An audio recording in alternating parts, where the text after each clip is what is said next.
According to Chicago police crime data for 2022, when you look at all the offenses, count all the victims, Black women are the most at risk. It's not fair. Unfair because that 67,000 means 25% of crime victims are Black women. But they make up only 16% of Chicago's population. And when the CBS 2 investigators kept digging, we discovered even more disturbing data. The stuff is buried in statistical reports that come out every year. But it's here, the latest, pages 79 to 81. You got batteries, you got robberies. Ramos combined the crime data by day of week, by location type, with race, sex, and age from police reports. It was surprising at how consistently Black women in particular were over-indexed in relation to the population, like year after year after year.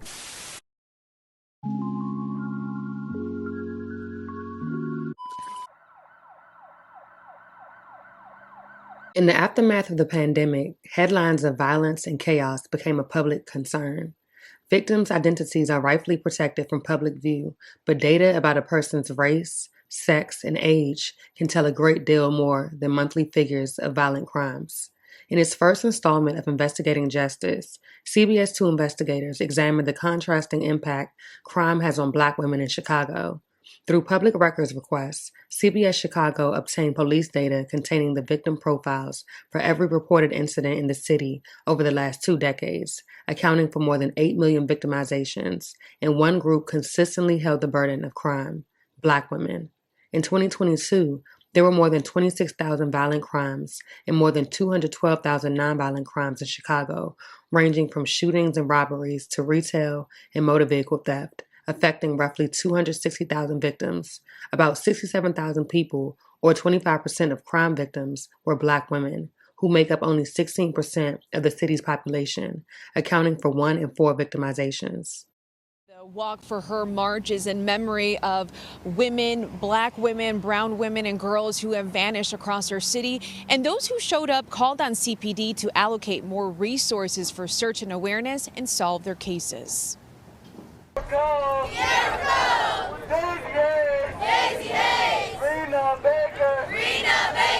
These are the names of women who've gone missing from neighborhoods on the south and west sides of Chicago. Communities are outraged at the alarming rate that women who are Black are going missing. That's why nearly 100 people met in Bronzeville to take part in the 6th annual Walk for Her march on Wednesday evening. It's centered around awareness and education for Black and brown communities.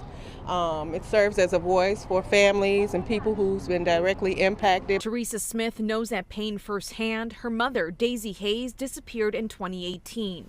So my mother was murdered, not only missing, but murdered. And then the guy was acquitted for it. No justice, no peace. For 2 miles, they walked down King Drive from 35th to 51st Street. Chanting and holding signs, they're demanding thorough police investigations into at least 51 Black women who've been missing since 2001. When Black women go missing, it's like people go to sleep. They roll over and they can't be bothered to deal with it. They can't be bothered to hear it. Today, we walk and we will sound the alarms to wake them up. With the conviction of our chants and the weight of our feet, we will not let them stay in bed. Affected families and community members say police continue to dismiss missing person cases of color and don't treat it with the same urgency or care as white counterparts. Because I had a friend who I knew very close, very personal. Her name is Nikita Chevelle Jackson. She came up missing. They paid no attention to her being missing from our 69th in Indiana because of her situation, because she was a prostitute, because she was on drugs. So they didn't care about her being missing. They didn't do much to look for her. This needs to change. They are calling for widespread policy changes and also want a seat at the decision-making table at local, state, and federal levels. We need to come together and give these young people a task force and its own special unit to look for our girls. Organizers say they will continue holding this march until cases are solved and the families of the missing are given some closure. Black women were the most victimized group in Chicago last year, accounting for 35% of assaults and 38% of batteries. Black women also accounted for 34% of 146 kidnappings and half of the 19 human trafficking victims. Black women were also over-indexed in nonviolent crimes last year, accounting for nearly a quarter of property thefts and 28% of motor vehicle thefts where race data is available. This norm has been the reality of Chicago's crime for years. Homicides, shootings, and robberies garner the bulk of attention to crime. In 2022, there were more than 3,500 people shot, 638 of them fatally. Black men accounted for 65% of the city's shootings. Black women accounted for 16%. But for almost every other crime category, Black women accounted for the most victimizations, an issue that's not often at the forefront. Our investigation for the first time reveals the truth about who criminals are really targeting. We analyzed a lot of data, poured over pages of crime reports, and in the end, we discovered the one group that bears the brunt of crime in Chicago looks like me. We begin tonight with breaking news. Reports of multiple people shot on the city's west side. It's all we think about. Multiple suspects walked up to the victim demanding his car. Our biggest fear. Breaking tonight, 4 teens, 3 15-year-olds and 1 16-year-old, all shot while on a front porch. Being the next victim of a crime. The man stumbled down the Chinatown platform, bleeding from his neck from a gunshot wound. But what are your chances? We're not just talking about 1 or 2 robberies here. We're talking dozens of them. Who's really the most at risk? Is it white men, white women, Asians, Hispanics, black men? No, it's not. It's women who look like Tonia Thomas. It's scary. According to Chicago police crime data for 2022, when you look at all the offenses, count all the victims, black women are the most at risk. It's not fair. Unfair because that 67,000 means 25% of crime victims are black women.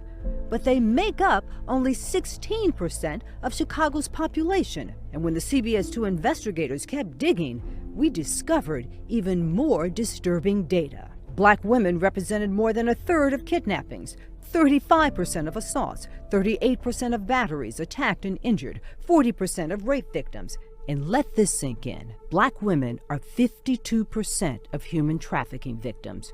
Remember, they're only 16% of the population. To have to navigate through life knowing that you'll potentially become a victim of a crime, primarily because of your race and your gender combined, it's not fair. Thomas survived a rape. This is all the paperwork from the hospital. But she still feels the pain. What happened to me, it won't go away.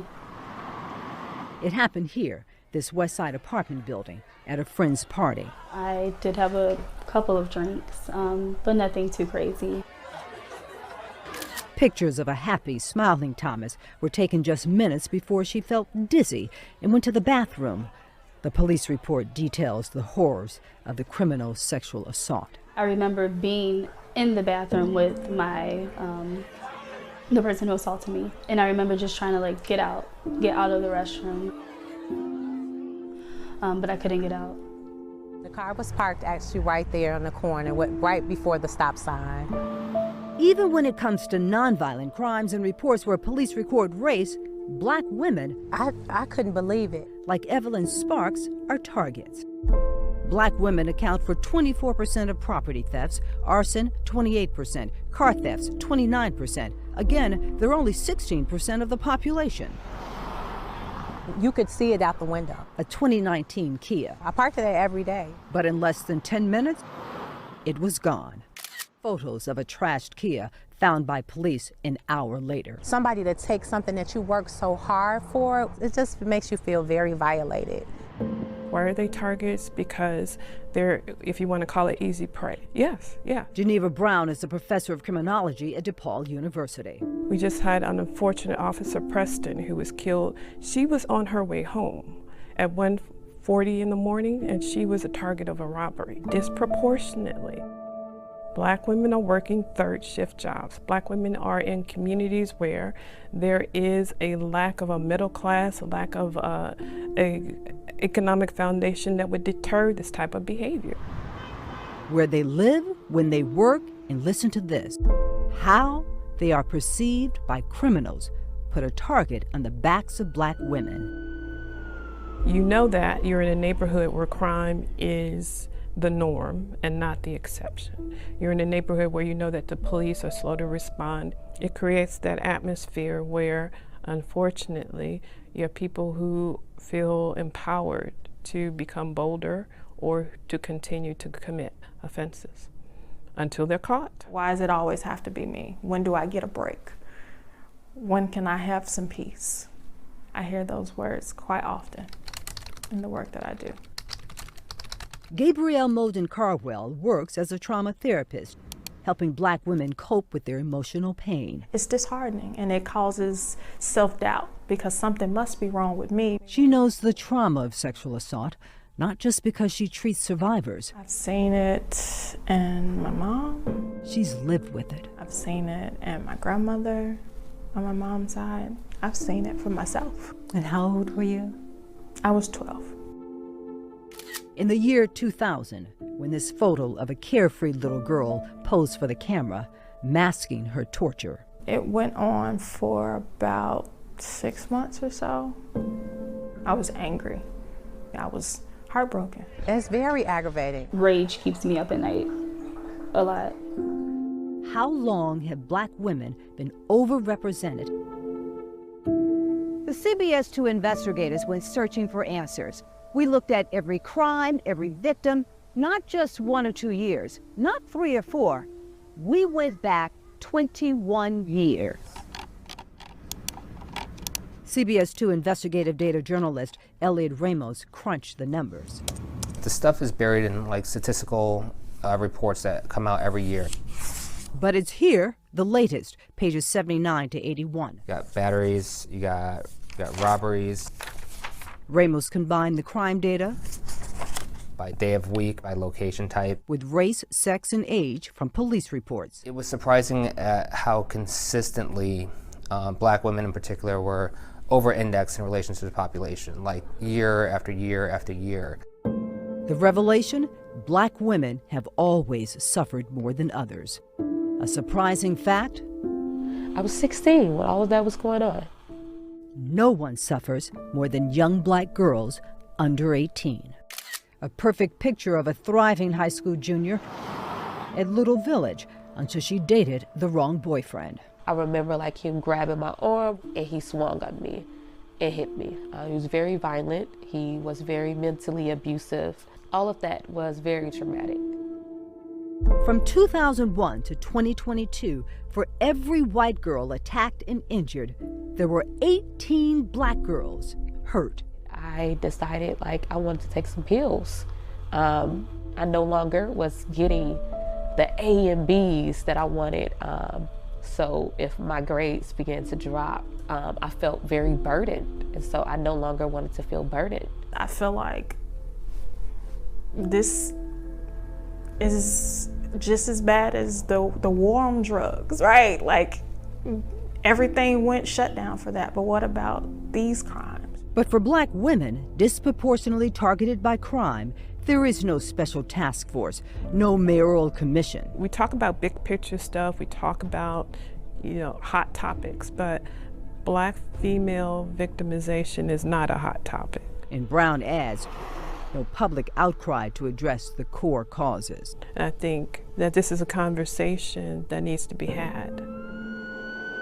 We've been counting CTA attacks, and this one marks 8 in the past 10 days. As a Black woman walking into the world, some of the 14 wounded are still in the hospital. Every day and knowing there's this high probability that something's going to happen to me when I leave the house. And it's like, do you even leave home? But we have to. We can't, live a life where we're sheltered, but why should we have to?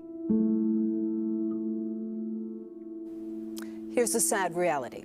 The data shows that Black women are the most victimized group in Chicago, not just last year, but almost every year for the last 2 decades. And this is the first of a series of reports. We will continue to analyze this disturbing data. Dorothy, it sounds like there is so much to discuss and to uncover.